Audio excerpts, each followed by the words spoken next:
Hi guys, welcome to today's tutorial. In today's tutorial, we're going to be learning how to make this little scene, specifically this like energy cell kind of looking thing. I mean, you can do what you want with them. I've obviously just copied them around for this. Here it is in motion with some sound effects.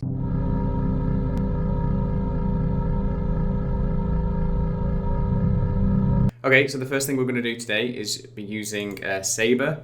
It's a free plugin, 100% free for After Effects. If you don't have After Effects, don't worry. I'm going to include a link to download the files that I make from this, so you can still follow along with this tutorial. Just check the timestamps below. It's not going to be a full tutorial about Saber. The video on the homepage is a really good tutorial from Video Copilot, the makers. So if you really want to learn more and dig into the depths of Saber, I'd recommend watching that. But this should give you enough to just make something kind of cool looking to then import into Blender. And like I said, if you don't have After Effects, don't worry. I'll provide a link to the image sequence that we create for you to download, and then you can still follow along. Okay, so the first thing to do is head over to this link. I'll put it in the description below. And then you can come down here, and if you click download, that'll download the file. And then you should get this installer downloaded. If you double click that, that'll install it. And then if we go into After Effects, we want to create a new composition. And we're just going to call this Saber test, just for now. And we want it to be, because it's going to be an energy cell, we need it to be longer than it is wider. So height 1920 would work. And then if we just go to about 800 on the width. So you can see here that we've got like a tall video image here. Okay, so the first thing you want to do once you've got your composition is if you come down here, right click, new solid, and then just call this like Saber layer. And so that you'll see now we do have a solid kind of here in the window. If we just reset that back to the middle, and then we come up here and then type in Saber under effects and presets. Just give it a second to catch up. You can also go under Video Copilot, I'll do it that way. And then just drag that on, and you can see immediately we have this Saber effect. Now you'll see that on this effect that you've got these two control handles here. They let you control kind of like the start and end position of the Saber, so you can drag them around. And then more importantly, you've got these presets over here. So there's the arc reactor, which has this like animated kind of electricity look, which is the one I used. I'm just going to shorten this down just so we can preview it a bit easier. There you go, so we've got this kind of arc reactor here. And then we can change the color of this quite easily. So just by clicking over the color, you just pick a new color, this like pink color. And you can see kind of it does update kind of in the view there for you live. So you can really like tweak this in and get the color that you really want. So this time let's go for a kind of a bright red. And then if you go back up here, you might want a different effect. So you can have this kind of like firestorm effect. There you go, so you see it's looping, you've got this like fire look. There's Patronus, which is pretty cool. You get this like wispy, smoky kind of look. Tesseract, which is another kind of like electricity kind of look. We've got Wormhole, which is this cool effect. But I'm just gonna go with Arc Reactor because that's the one we used and it's a bit more kind of electric. Okay, so then you can see under here, Customize Core, we have the end offset, which we can drag down or up. And then we've got the start offset, which is the same thing as well. If you want, you can change the start size, which kind of just tapers it a little bit. You got like halo intensity, which increases the glow kind of around the core. You can see like the electric kind of thing gets a lot brighter. But you just want to tweak these just until you get something you are kind of happy with. Yeah, I'm just going to drag this out to 10 seconds. Just because it's quite hard to get this to loop. So what I'm going to do is I'm just going to have like a good 10 seconds and that gives us a lot of time to then animate and move to within Blender. Okay, so once that's previewed, so I can see my 10 seconds, got this kind of like glow electricity thing. So once you're happy with your Saber, if you go up to File, Export and Add to Render Queue, and you see this adds this to our render queue down here. What we want to do is we want to actually export this as a PNG image sequence, which is quite easily done. If you click on lossless down here, and then under format,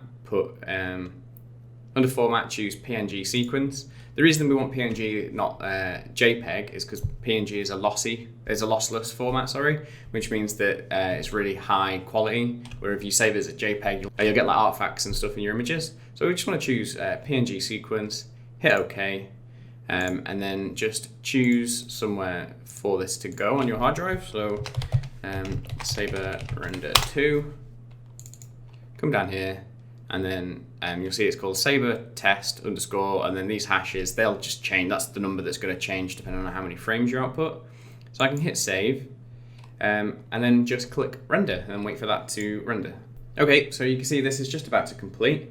We're at 200 and however many frames, so it's 300 frames. That's 10 seconds at a 30 frames per second timeline, so we can match that within Blender to just get those frame rates matching up. So that's great. You can leave After Effects now. We can just close that down. Feel free to save that if you want. We don't need this anymore. So what I'll do is I will start a new scene over here. I'm just going to turn on the screencast key so you can follow along. Right, so I'm just going to make a space for my camera here just so I don't cut anything off, because I know sometimes my face has been blocking certain bits.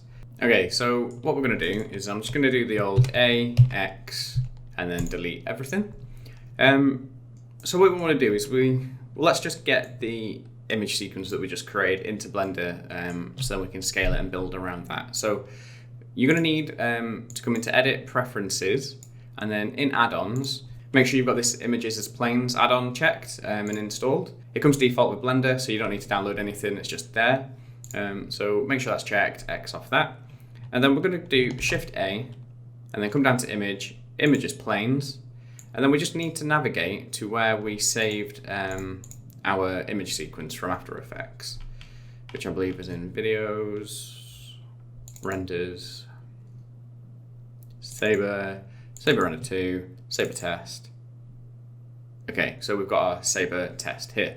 So we need to click Animate Image Sequences, and then come down here and select the first one, come down here and select the last one, and then Import Images as Planes. So you'll see that this has come in now. I'm just going to rotate it to stand it up.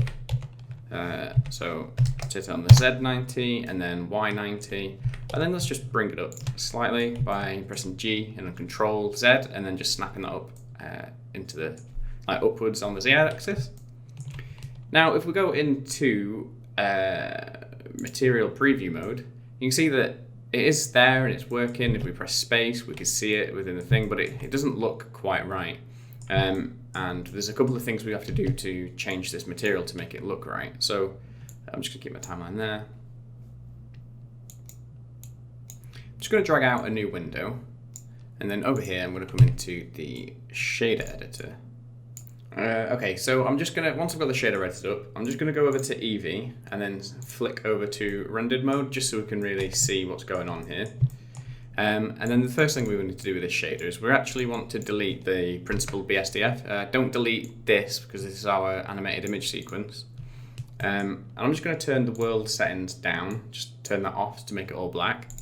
So in the shader editor, we just want to do Shift A and then search for a emission shader. And we also need to search for a transparent shader. And put that up there. And then finally, we want a mix shader.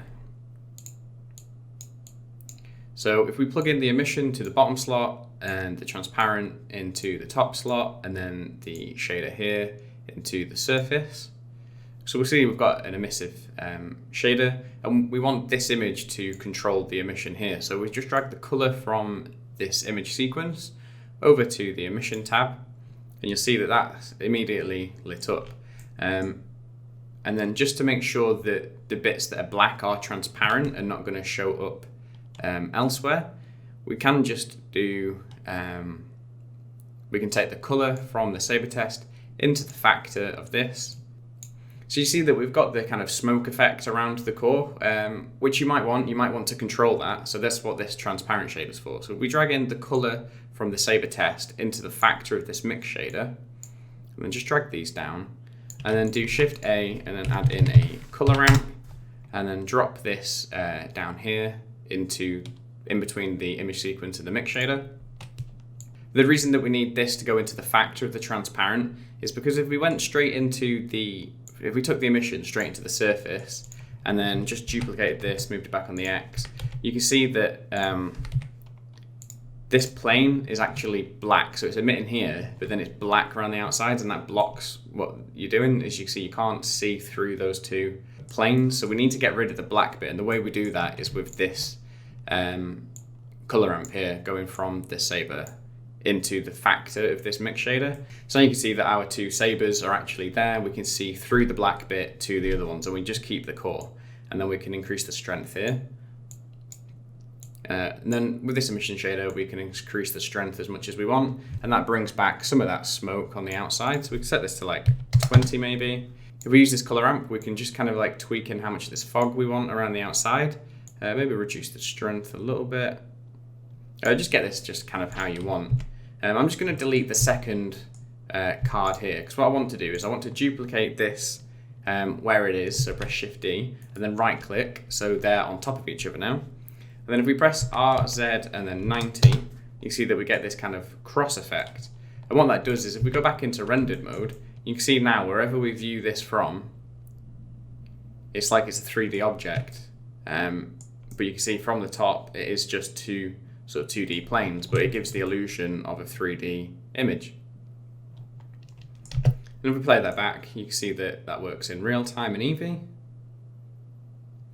Under the render settings of EEVEE, if you want to make this look even better, you can put on the bloom, maybe drag down the intensity a bit, kind of like to there. And then something that's even cooler is if you have rendered this out in blue, but you think, oh no, actually I want it a different color. If you come back into the shader editor and press Shift A, and then search for a hue saturation node, you can drag that on top of, you can drag that in between this Saber test and the emission shader, and then you can get the hue here, and you can just change it into whatever color you want. Just make sure you hold down Shift as you drag through the hue.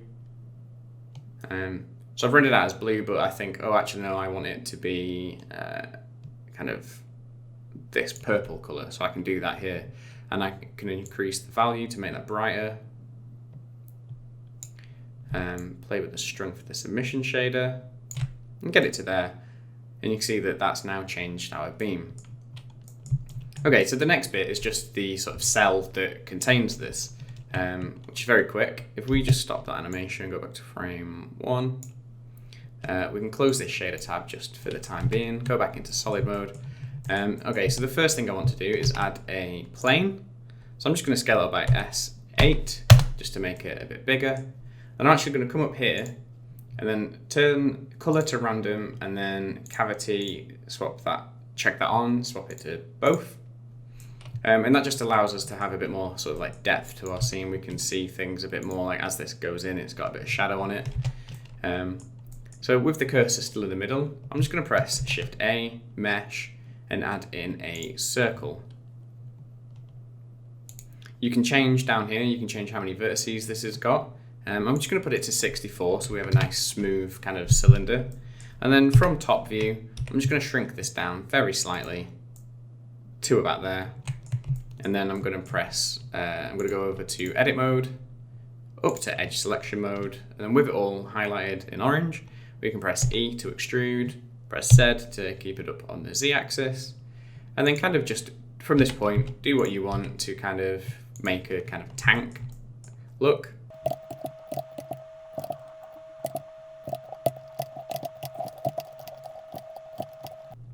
And then if we go back into look dev mode, we can just, if we highlight our beam, so we get both placards, so we get both planes, and then we can press G and Z, and then just bring this down on the Z axis.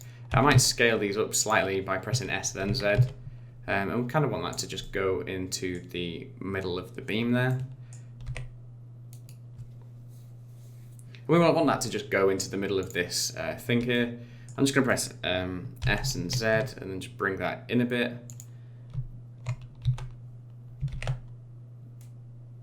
And I'm actually going to, and then I'm going to go into edit mode, select everything with A, Alt S, and I'm just going to thin this out just slightly, and then maybe bring this down like that.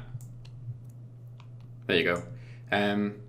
So that's looking good. What I'm going to do now is I'm just going to actually just add 2 edge loops here, and then just extrude them down. And then I'm just going to get this Alt-D, which makes a linked duplicate, bring that up on the Z-axis, press R, X 180 to flip it over, just kind of line it up and get it into position. And the reason I did Alt-D and not Shift-D is because if I do Shift-D just to show you, so this one here is linked, this one isn't. If I go back to this original object and go into vertex mode and then start to pull something out on this, so that's mirrored across both of them. Let's just undo that, and you can see that this one didn't do that at all. So I'm just going to delete that. Okay, so let's just add a material now to these, to this and the floor. You can use the same material for this, so I'm just going to select the floor, bring over our shader tab again, and then with the floor selected, I'm going to hit New Material. You can just call this Metal, and then the first thing you want to do is drag up Metallic to 1, and then if we press Shift A, go to Image, and then add in a Musgrave texture, and then drag the height from that into the roughness. We add in a color ramp between the Musgrave and the roughness here. And then make sure you've got the Node Wrangler add-on enabled, which is Edit, Preferences, Add-ons, Node Wrangler. Just check that box, and then you've probably heard this loads by now, but that's how you do that. And then select the Musgrave texture and press Ctrl-T, and that allows you to bring up this mapping node. And then you want to just swap this to maybe object for now. We might need to tweak that later. And then looking at the ground, we want to just bring up the scale of this slightly, decrease the dimension and up the detail. And if we come in, this gives us this really grungy look. So I'm actually going to bring up the scale just slightly. And now what this color ramp's doing is anything that's black is equal to roughness essentially being at 0, because black means 0, and then white means 1. So it'd be the same as the roughness being up at 1. So you can see that by, if we go back to this principled BSDF, currently that's 0 roughness, this is 1, which means it's not rough at all, and then the default is 0.5, which is kind of like in between. If we drag in this color ramp back into roughness, so we can see that any parts that are black, we don't want this mirror-like quality. I mean, you might do. I mean, again, this is personal preference, but to get a really good metal, kind of rough metal material, if we select our black point here, and then just make this a bit of a more darker grey. So you want it slightly reflective, but not too much. So you'll see that that's still shiny, and then we've got some parts that aren't. If we select our white point, and then bring this down kind of to match, and then just tweak this kind of until you get what looks right. But you just want a slight variation in that floor. And now what I'm going to do is I'm going to select the bottom of this here, go over to our material tab, and then just add in our metal. And then because this and this one are linked, whatever you do to this one is going to link up to this one. So that's just done that for us and applied the texture up there. Okay, so the next thing we want to do is we just want to get a bit of glass to go in between this and this to connect them both. So I'm just going to select the bottom one here, go into edit mode, and then if we come down here in edge select mode, in this gap that I made for the glass to sit in, I'm just going to press Ctrl R and make a loop cut kind of right in the middle of it.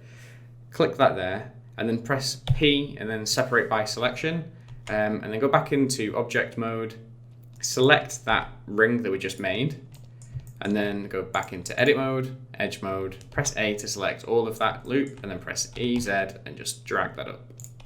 And you see that that comes with our metal material on it, which we don't want, and it's also shaded flat, and we want to shade it smooth by right-clicking and then shading smooth. And then over in the shader tab, if we just X that off and add a new material and call this glass. Okay, so this is a bit of a custom glass shader, because if you do just the transmission 1.5, you get some really odd reflections and it kind of distorts how the core looks inside. So what I'm actually going to do is I'm just going to get rid of the principled BSDF, and then I'm going to add in a glass BSDF and then a transparent BSDF. And just drop that down there. And then we're going to want to add in a mix shader, drag the transparent to the top and the glass into the bottom, and then shader here into material output.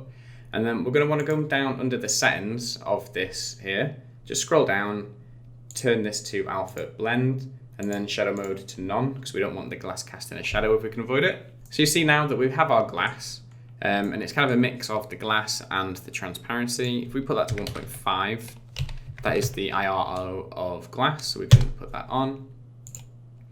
And then what we want is we want it to be kind of like mainly glass on the right sides, and then make it a bit clearer in the middle, just so we can really see our core a lot better. So if we press Shift A and add in a layer weight node, and then we drag the facing of this layer weight node into the factor of the mix shader, just drag that down here. And then if we add in a color ramp between those two,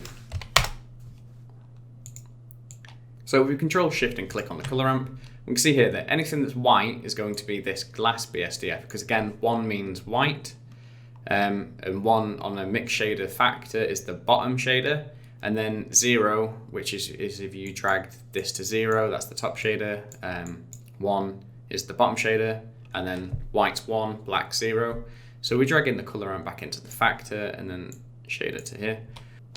So you can see here that we kind of want this to just be on the sort of edges of this glass. So what we can do is we can change the blend of this layer weight node, and that kind of affects it slightly there. I found 0.25 works quite well for this. And then we can just drag in the black just slightly, and then bring in the white quite a bit. And then change this to ease. And that gives us a bit of a softer kind of gradient between those two. I'm just going to tweak this slightly. That's great. So if you go up to the mix shader now, so you can see that we've got this glass kind of reflection on the sides, but the middle is see-through. And I just found that that really helps kind of sell this effect as a glass chamber. If you want to change the roughness of that glass, you can do here. So you can make it a bit more rough, a bit more like frosted. You can also change the color of the glass if you want to tint it kind of to match the color of your beam. So I'll just do that here. You can also tint the transparency slightly if you want to give that a kind of a pink tint, or whatever color your beam is, just so as you're looking through, it's like the actual glass itself is quite pink. If you want it to just be transparent, you just keep that at white, and then kind of like have this pink fringing in at the sides. Okay, I mean, so that's pretty much it. So now we just need, so that's it for the actual design. We just need to press Shift A, add in a camera, press 0 on the number pad to go into the camera, and then if we hold down Shift and then press apostrophe, we can fly the camera with WAS and D, just like a video game. And then let's just put that somewhere here, maybe like that. I'm just going to drag this floor back on the x-axis and then scale it up slightly, just so we kind of get it going into the distance, we don't see any of the edges. And then I'm going to swap into rendered mode, and let's really see this now. So if I was in cycles, you'd see that this beam actually emits light and it gives off kind of a glow. It doesn't do that in EEVEE, unfortunately. So what we need to do is we need to add in a light that kind of matches this. So if I press Shift A, add in light and then a point light, I'm just going to bring this up slightly, and I might actually do this over here. So I'm going to bring this up and then maybe just off to the side slightly, kind of like near the camera. If we come down here to the light settings, we can click shadow, hit contact shadows, increase the power slightly, and then just make this sort of match that pink color. Maybe bring it back over. You can put the light in the chamber if you want, and that'll give you kind of this kind of glow. The problem with that is in cycles, you get this really weird look. So if it doesn't work for cycles, but if you want to do it in EEVEE, you can put the light inside the chamber. You can increase the intensity of the light, bring up the power, maybe make it a bit more neon. And then we might want to add in just a few more area lights just around the edges of this, just to get it looking a bit, just to give it a bit more of a dramatic lighting. So bring that over here, rotate on the X and the Z. Just going to scale that up with S just to get a bit of a softer light. And then again, go to contact shadows, increase the intensity. You can see that coming here. I'm going to go for a bit of a, let's go red. And you want something that's kind of complementary. So if you want to keep in this kind of like cyberpunk look, you can go maybe for blue. I'm just going to rotate that slightly.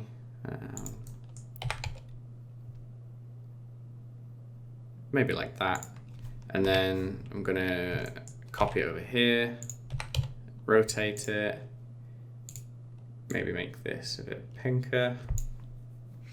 And I'm going to stick it in the back just to get some rim lighting on that.